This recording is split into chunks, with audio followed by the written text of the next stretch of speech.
ప్రజల కష్ట సుఖాలు తెలుసుకుంటూ మీకు నేనున్నానంటూ 6 నెలలుగా అలుపెరగని పాదయాత్ర చేస్తున్న చంద్రబాబు తీవ్రమైన కాలు నొప్పితో బాధపడుతున్నారు. ఈ పరిస్థితిలో నడవడానికి ఆయన బాగా ఇబ్బంది పడుతున్నారు. తాత్కాలిక చికిత్సతో కొంత ఉపశమనం పొందినా నడవడం మాత్రం కష్టంగానే ఉంది. హైదరాబాద్ నుంచి ప్రత్యేక వైద్య బృందం తూర్పు గోదావరి జిల్లా వెళ్లి పరీక్షించిన తర్వాతే పాదయాత్ర కొనసాగింపుపై బాబు నిర్ణయం తీసుకోనున్నారు.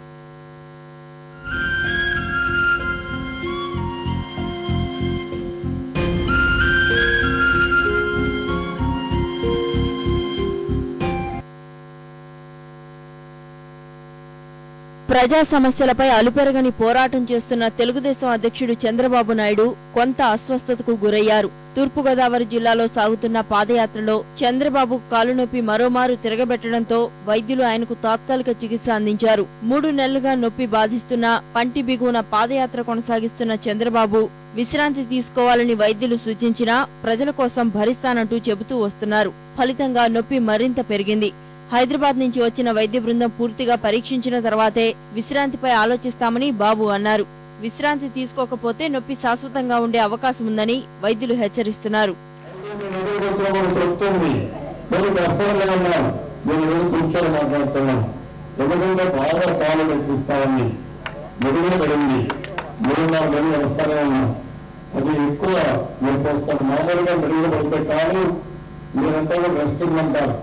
విశ్రాంతి తీసుకోవాలి, లేకపోతే ఇంకా ఎక్కువ అయిపోతుంది. ఒక 10 రోజులు 15 రోజులు రెస్ట్ ఇస్తే అప్పుడు తగ్గే అవకాశం ఉంటుంది. దానికి రెస్ట్ పోయింది ఎక్కువైంది. అది కూడా డాక్టర్లు రమ్మన్నా వాళ్ళు చూసిన తర్వాత మళ్ళీ హైదరాబాద్ పోతే అది ఎన్నో సెట్ అవుతుందా, లేకపోతే జీవితాంతం కూడా నొప్పంతా కూడా వచ్చినా చెప్పలేను.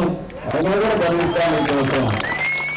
అంతకుముందు తూర్పుగోదావరి జిల్లా తుని మండలం ఎన్ సూరవరం నుంచి గురువారం యాత్రగా వెళ్లిన బాబు ప్రభుత్వంపై తీవ్ర విమర్శలు గుప్పించారు. అమ్మహస్తం పథకాన్ని మొండి హస్తంగా అభివర్ణించారు. నిత్యావసర సరుకుల ధరలు అమాంతం పెంచిన సర్కారు ఇప్పుడు ఈ పథకం పేరిట మోసానికి పాల్పడుతుందని దుయ్యబట్టారు.